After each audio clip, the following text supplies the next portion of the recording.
সালের ফেব্রুয়ারি মাসে মাননীয় প্রধানমন্ত্রী নরেন্দ্র মোদীজির উপস্থিতিতে মিঠুনদা এই রাজ্যের পরিবর্তনের শপথ নিয়েছিলেন ব্রিগেডে, এবং তার নিরলস পরিশ্রম, চেষ্টা এবং একটা কঠিন প্রতিকূল পরিস্থিতি 2021 নির্বাচন, ভোট পরবর্তী হিংসা, যুবকদের উপরে, কর্মীদের উপরে, রাষ্ট্রবাদীদের উপরে আক্রমণ, ঘরছাড়া হওয়া, সব থেকে শুরু করে শেষের এই যে তার লড়াই সংগ্রাম, স্বপ্নের বৃত্ত, তিনি গত 9 তারিখে অর্থাৎ গত শনিবার মাননীয় প্রধানমন্ত্রীর উপস্থিতিতে মহামহিম রাজ্যপালের দ্বারা ভারতীয় জনতা পার্টির প্রথম সরকারের মুখ্যমন্ত্রী এবং মন্ত্রিসভার শপথের মধ্য দিয়ে তার স্বপ্ন পূরণ হয়েছে। এই ব্যক্তিটি অত্যন্ত নিঃস্বার্থভাবে পশ্চিমবাংলার গত 15 বছরের যে বিপর্যয়, সেই জায়গা থেকে বাংলাকে বাঁচানোর জন্য, পশ্চিমবাংলার হিতগৌরব ফিরিয়ে আনার জন্য এবং এখানকার রাষ্ট্রবাদীদেরকে বাঁচানোর জন্য, বিশেষ করে মা, বোন, দিদি, কন্যা, তাদের সুরক্ষিত করার জন্য তিনি নিরলস চেষ্টা করেছেন। ঐকান্তিক প্রয়াস ছিল, তার পরিশ্রমের কোনো সীমা ছিল না। এই নির্বাচনেও যদি সর্বোচ্চ র্যালি, সভা, রোড শো, এমনকি নির্বাচনের আগে প্রায় 8-10 মাস ধরে তিনি ইনডোর মিটিং করেছেন, যেটা মানে মিঠুনদা নিশ্চিতভাবে কোনো সাংগঠনিক পদ তাকে দিলেও নেন না। এনইসির মেম্বার তিনি, জাতীয়, সেটা সম্মান জানিয়ে বিজেপি করেছে, কিন্তু তিনি মাইক্রো লেভেলেও কাজ করেছেন গত প্রায় 1 বছর ধরে। আর এই লাস্ট 3-4 মাস পরিবর্তন যাত্রা বা তার আগে পরে ওনার সভার তো কোনো সংখ্যা নেই। তাই আজকে আমি মুখ্যমন্ত্রী হয়েছি নিশ্চিতভাবে জনগণের ভোটে, আশীর্বাদে। বিজেপি আমাকে নমিনেটেড করেছে, কিন্তু নেপথ্যের কারিগরদের মধ্যে অত্যন্ত অগ্রাধিকার ভিত্তিতে যে কয়েকটা নাম আসে, তার মধ্যে মিঠুন চক্রবর্তীর নাম অন্যতম। তাই আমার মিঠুন দা আমাকে কালকে বলেছিলেন আমি দেখা করতে চাই। আমি বললাম আপনি দেখা করবেন না, আপনার তৈরি করা মুখ্যমন্ত্রী আপনার কাছে আসবে। আমি একটাই কথা বলবো, সবাইকে বলছি, এর থেকে ভালো মুখ্যমন্ত্রী পশ্চিমবঙ্গে হতে পারে না। যে মুহূর্তে উনি শপথ নিয়েছেন তারপর থেকে কাজ করছেন, আপনারা দেখুন। আপনাকে গ্যারান্টি দিয়ে বলছি, এর থেকে ভালো মুখ্যমন্ত্রী পশ্চিমবঙ্গে হতে পারে না। উই আর অল ব্লেসড, আমরা শুভেন্দু অধিকারী সাহেবকে মুখ্যমন্ত্রী হিসাবে পেয়েছি। অ্যান্ড আগের দিনে কি হবে সেটাও দেখুন, এটাও চ্যালেঞ্জ করছি। আগের দিনে একের পর এক এই যোদ্ধা এই লড়াই লড়িয়ে নিয়ে হবে, আর আমি তো রইলাম পেছনে। গতকাল প্রধানমন্ত্রী কি টুইট করেছেন, তার বিদেশ যাত্রা সম্পর্কিত একটা গুজব রটানো হয়েছে, এই নিয়ে কি বলবেন? এইভাবে মিথ্যাচার করা হচ্ছে, যে প্রধানমন্ত্রীর বক্তব্যে মিথ্যাচার করা হচ্ছে, প্রধানমন্ত্রী নিজে টুইট করলেন। দেশের মধ্যে কিছু মানুষ আছেন যারা দেশকে অস্থির করতে চান, এবং দেশের প্রধানমন্ত্রীর যে বিশ্বব্যাপী ব্যাপ্তি, জনপ্রিয়তা, তাতে ঈর্ষান্বিত। তারা সিরিজ অব নির্বাচন হারছেন, মানুষ তাদের প্রত্যাখ্যান করছে। তাই গুজব রটানো, বিভ্রান্তি করা এবং দেশের সর্বোচ্চ চেয়ারকে সেটাকে নিয়ে এই ধরনের অসত্য প্রচার করা তাদের কাজ। Let them do their job, we'll do our job. देखिए, मिठुनदा पिछले 5 साल से भी ज्यादा, करीब 6 साल, उन्होंने पश्चिम बंगाल का परिवर्तन लाने के लिए बहुत मेहनत किया। उन्होंने भारतीय जनता पार्टी का एनईसी का मेंबर भी है, और बंगाल में और पूरा देश में लोकप्रिय एक व्यक्तित्व है। उनका fan followers not only with in the BJP, outside the BJP also, और ट्रू राष्ट्रवादी भी है।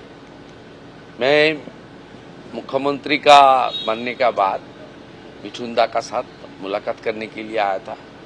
बहुत सीनियर भी है, उनका आशीर्वाद भी ले लिया, और उन्होंने चुनाव कैंपेन के दौरान कुछ काम उन्होंने सारे एरिया में बोल के रखा है। सब काम तो अभी एक साथ करना मुश्किल है, लेकिन आने वाला 3-4 महीने में मिठुनदा क्या क्या काम करेगा मेरा भी क्या क्या काम करना चाहिए, ये थोड़ा बातचीत हम लोग कर लिया। जो पत्रकार का सामने बोलना ठीक नहीं ठीक रहेगा, लेकिन जो काम करना है मुझे, जो मैंने वादा किया है, जो वादे किए वो पूरा करना है, और पूरा करने से पहले मैं सीएम को बताऊंगा। सीएम ने कह दिया you do it and I will follow it. দুজন পাশাপাশি আছেন, একটা প্রশ্ন, আপনি একটা সময় খেলার মাঠে সিনেমাও দেখতেন আমরা শুনেছি, তখন তো মিঠুন চক্রবর্তী হিরো, মানে সিনেমার পর্দায়। ক্লাস 8-এর পরে সিনেমা দেখিনি, তবে মিঠুনদা অন্য জায়গায় আছে। মিঠুনদার এখনো ইউটিউবে মোবাইল ফোনে যেতে যেতে সুযোগ পেলে মিঠুনদা মহাগুরু। बस जा बोलो, थैंक यू वेरी मच। এখন যেতে हैं वो যেতে ঠিক আছে, আপনি আসুন। মিঠুন চক্রবর্তীর সঙ্গে দেখা করলেন শুভেন্দু অধিকারী, দীর্ঘক্ষণ তারা কথা বললেন, শুভেচ্ছা বিনিময় হলো। মিঠুন চক্রবর্তী কি করবেন তাই নিয়ে কিছু নির্দিষ্ট দায়িত্ব তাকে দিয়ে গেলেন, অন্যদিকে তার কিভাবে পথ চলা উচিত তা নিয়েও মিঠুন চক্রবর্তীর কিছু পরামর্শ দিলেন তাকে। সব মিলে প্রায় 1 ঘন্টা মিঠুন চক্রবর্তীর সঙ্গে কাটিয়ে শুভেন্দু অধিকারী বার্তা দিলেন যারা বিজেপির হয়ে লড়াই করেছেন, যে সমস্ত তারকারা বিজেপির হয়ে রাস্তায় নেমেছেন, প্রত্যেকের কাছে গিয়ে তিনি তাদেরকে ধন্যবাদ জানাবেন। ক্যামেরায় অজয় দাসের সঙ্গে উজ্জ্বল মুখোপাধ্যায়, এবিপি আনন্দ, কলকাতা। আজ থেকে মুখ্যমন্ত্রী শুভেন্দু অধিকারীর জেলা সফর শুরু হচ্ছে এবং জেলা সফর তিনি শুরুই করলেন নিউ টাউনে মিঠুন চক্রবর্তীর বাড়িতে গিয়ে তার সঙ্গে দেখা করে। জেলা সফরের শুরুতে আজ দক্ষিণ 24 পরগনায় যাচ্ছেন শুভেন্দু অধিকারী। কি তার কর্মসূচি রয়েছে সারাদিন জুড়ে জানবো বিস্তারিত। কথা বলে নেব আমাদের প্রতিনিধি পার্থপ্রতিম ঘোষের সঙ্গে। পার্থপ্রতিম, কি জানতে পারছো?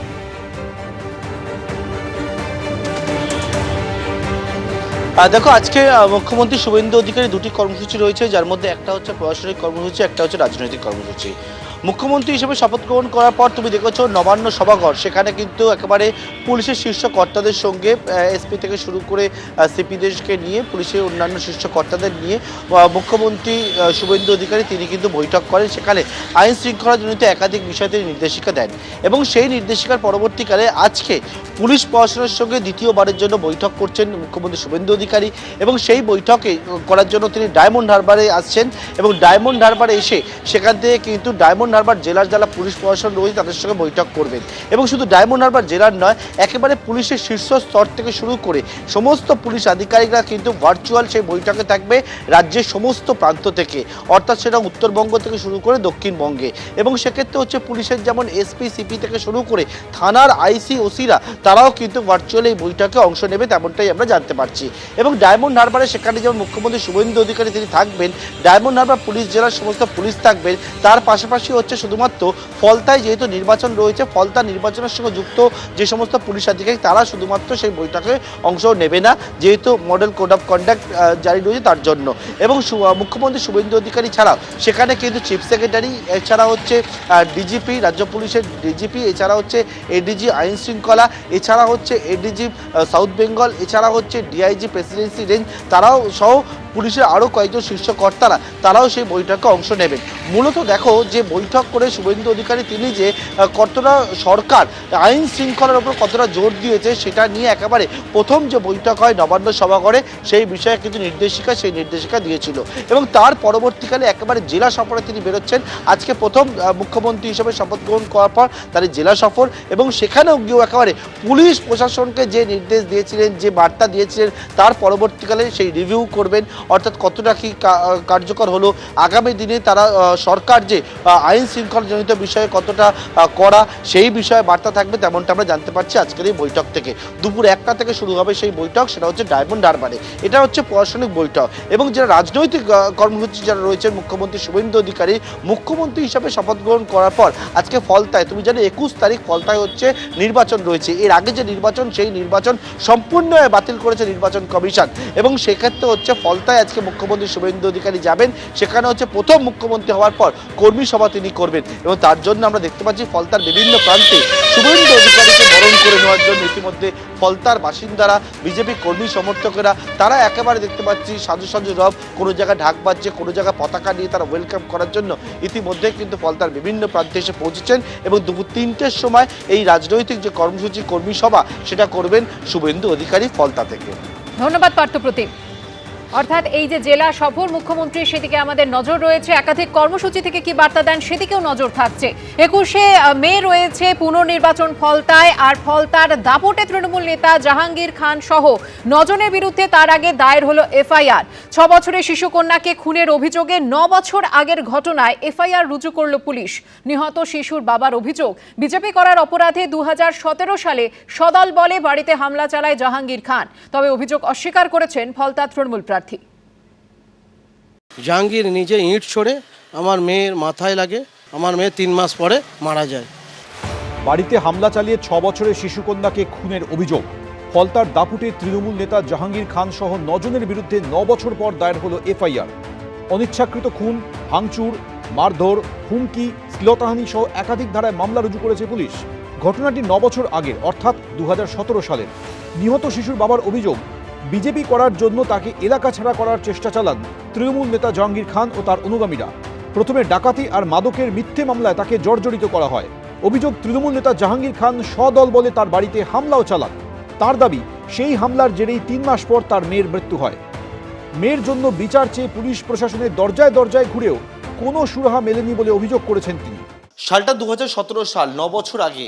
এই যে বাড়িতে আমরা দাঁড়িয়ে রয়েছি, এটা হচ্ছে যে বাড়ি, সেই বাড়িতে হচ্ছে ছোট্ট 6 বছরের শিশুকন্যা সে বাড়ির মধ্যে ছিল। এবং যেমনটা অভিযোগ, এই যে বাড়িতে ভাঙচুর করা হয়, জাহাঙ্গীর খান ও তার দলবলের বিরুদ্ধে অভিযোগ ভাঙচুর করার। এবং সেই সময় এই যে ঘর রয়েছে, এই ঘরেতে ছোট্ট 6 বছরের শিশুকন্যা সে এখানে শুয়েছিল এবং তখন বাইরে থেকে ইট উড়ে আসে। জাহাঙ্গীর খান ইট মারার পরে ইনজুরি হয়, তারপর থেকে মেয়েটা মারা যায়। এটা খুন করা হয়েছে।